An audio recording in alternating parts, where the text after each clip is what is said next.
welcome to Emily's Papercrafts. Today I want to show you how to create your own iris folded triceratops, which could also double as a rhinoceros. Let's get started. Alright, so we will be making our Tyrannosaurus. No, it's a triceratops. Gotta get my dinosaurs correct here. My triceratops, and if you've seen one of my other YouTube videos, we made the brachiosaurus a few weeks ago. So we're going to go ahead and line up our triceratops with the pattern. This is again it looks very straightforward, and in some ways it is very straightforward, but in order to kind of get that plated look to the triceratops's face or whatever the front part of it is called, we're going to do a sort of like a double fold. You could also use this pattern as a rhinoceros and just not do one of the extra little triceratops horns if you wanted to do a rhinoceros. So if you're doing a rhinoceros, you can do pretty much everything except one fold, and that one just kind of ignore that it exists and it'll be fine. I am going to start by just doing one strip of paper at a time rather than folding and taping all of them at once, just in case it's like, oh, I needed it slightly different this time. So I'm going to fold it over and tape, which is my handy dandy sort of little secret. If you tape down your iris folding paper strips, they stay flat so much better. Okay, so number one is pretty straightforward. It's just his little snout, or I don't know what a triceratops is. Trunk, snout, if it's probably got a proper name. I'm not going to worry too much about going over into this other space. We'll trim it in a little bit. Next, we're already up to a horn just like that. If you're making the rhinoceros, skip this first horn and just do the second one. So these horns are so little. One of them I'm not even going to bother folding, but one of them I will, just to help make it a little bit more pronounced. And I get a fuzzy too. Cool. Alright, so then our first little horn is right here. Who knew, right? It just sneaks in there.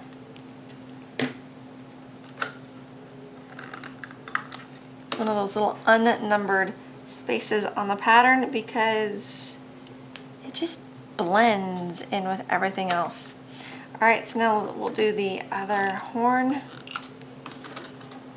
sticks out and is a little bit more prominent. This one, if you're doing a rhinoceros, you need to do this one. You can skip that first one. All right, now number 2 and 3 are normal iris foldings. We're going to just do really long strips up the front side of our triceratops. And it looks like it wants lots of tape. It's tape hungry.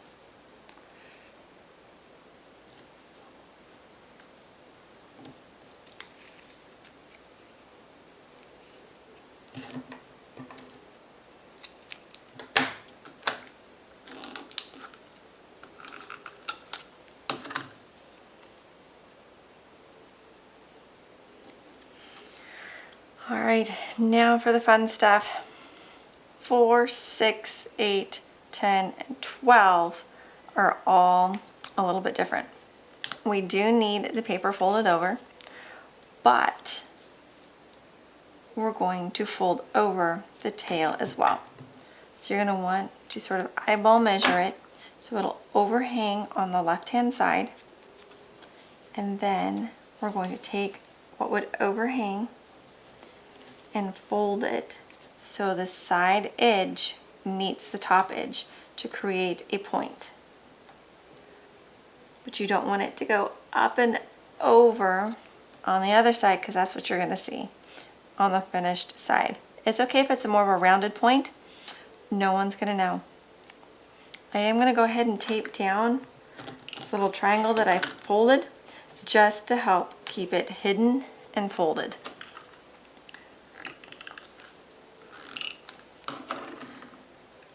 So then don't worry about if your numbers match up exactly with mine.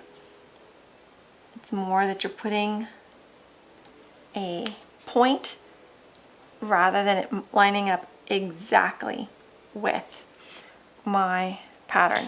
So number 5, we're going to pause really quick. You could actually do this later, but I didn't want too much bulk to build up here first, is just to do the legs. Or the feet, technically. Sort of a mixture of the feet and the legs.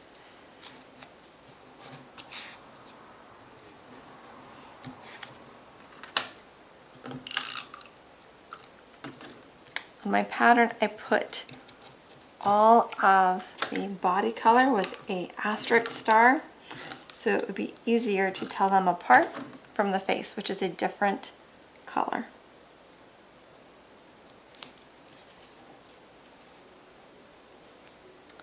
Okay, so now number 6, probably trim it down just a little bit. And then again, we're going to take and fold the left-hand side, that side edge, up to the top. And do just double check that it's not sticking out over the top on your finished side, and then tape it down. Doesn't need to be a lot of tape, it's just enough to help hold that point in place.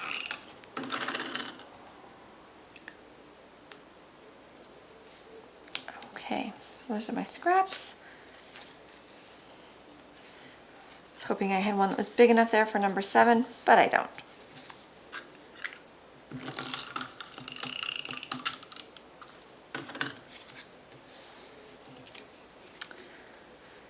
Okay, and a little piece to go across, just to help keep it from feeling very angled.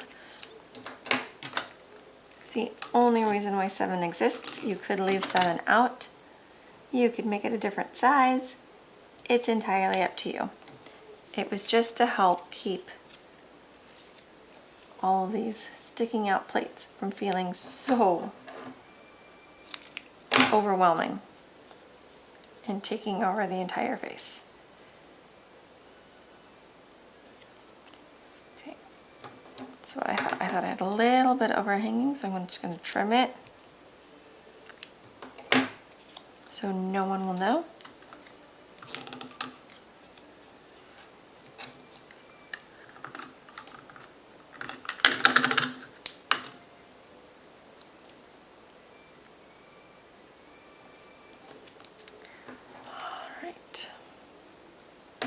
Scissors are getting sticky. And number 9, we're almost done with the hard part. The body of our triceratops is very straightforward and what I would consider normal or typical iris folding.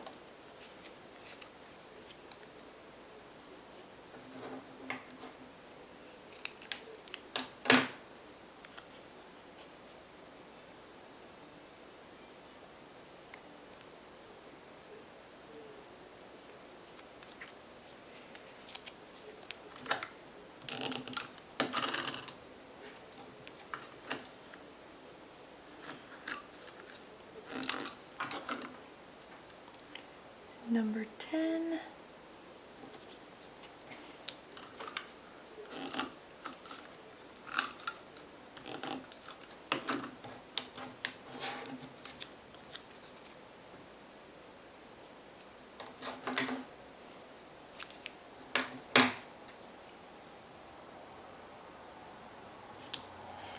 And I'll need one more little piece.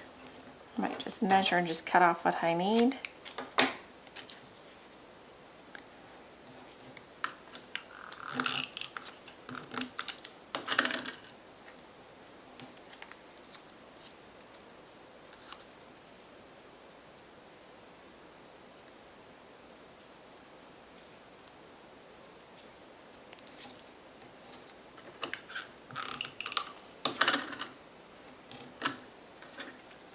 Right, a little bit more tape, and voila. I might trim a lot of that off. Help cut down some bulk here. always looking for ways to reduce the bulk. All right, woohoo, we have the head of our triceratops done. Now it's just straightforward, good old iris folding.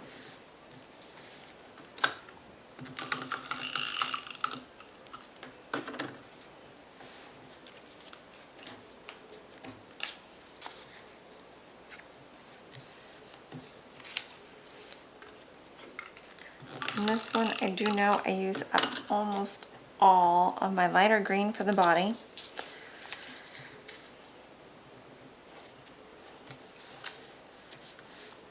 So I'm just gonna go ahead and tape all of it. All right, I don't know if you were paying any attention, but we ended on a number 12. So if you're ever working on an iris folding pattern and you're like, oh, I don't remember where I left off or what number comes next, you look at it and you find the smallest number. The smallest number left is 13. If you'll notice on this side, we are down to all asterisks, so no surprises, it's all one color. It's all the lighter green, so pretty straightforward and easy.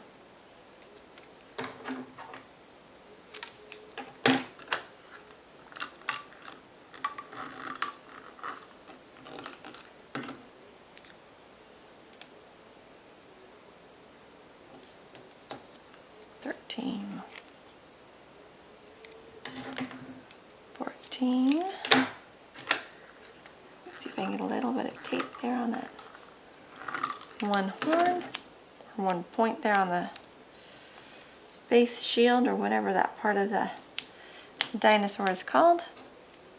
So 14 and 15 takes a major jump.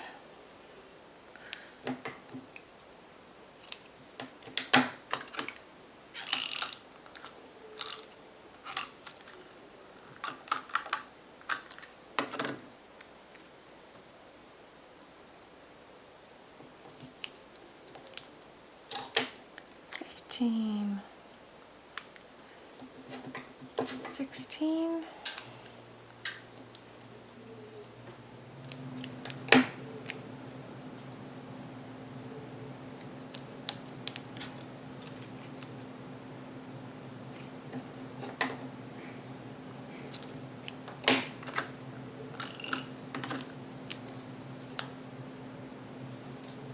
$17.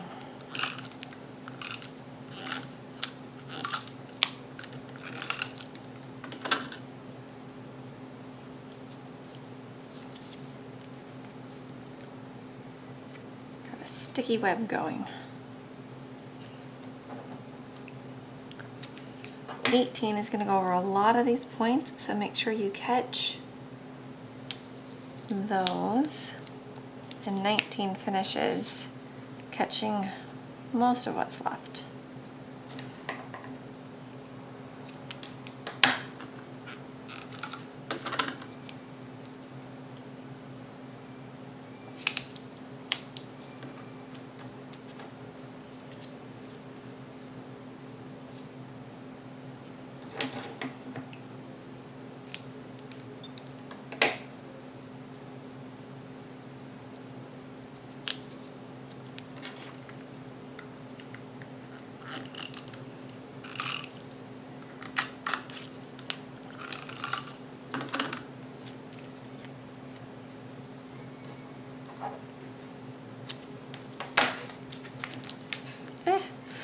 Wonderful sticky mess.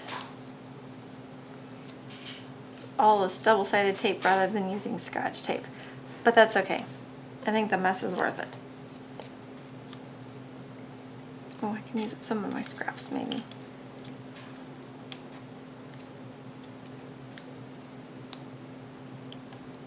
$22.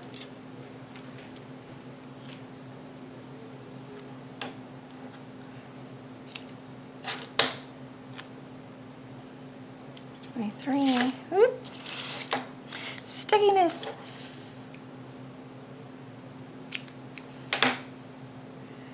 And more tape. Just what someone wants, right? More tape.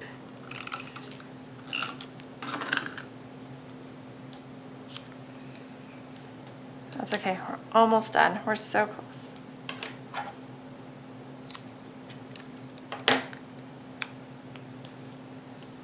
25. All right, so next, the center, instead of just doing a full over square, which you are welcome to do, I wanted to do something a little bit different, which is why I decided to put two pieces together, but at angles right over the opening. The only trick with this one is you have to line them up next to each other almost exactly.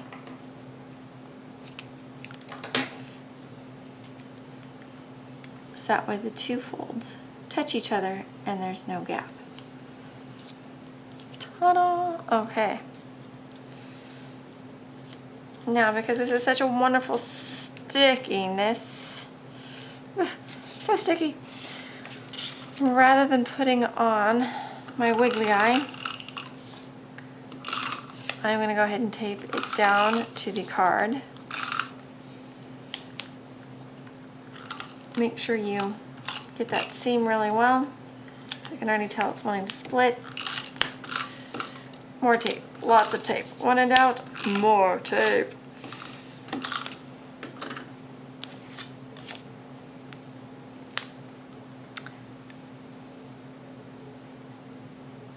There we go. All right, normally I would put or suggest some foam dimensionals to help with some of the bulk here behind our triceratops, but I kind of want his face to stick out a little bit, so I'm not going to put on any foam dimensionals behind, but you are welcome to do that. And then a little wiggly eye way up, in my opinion, at the front of his face, about to fall off, but that is where a triceratops eye is typically located, or for a rhinoceros for that matter. You now have a finished greeting card for that wonderful dinosaur lover of yours. Very unique, unusual, one-of-a-kind dinosaur. Having a few little extra folds and twists there. Thanks so much for sticking with me today, and I hope to see you again soon.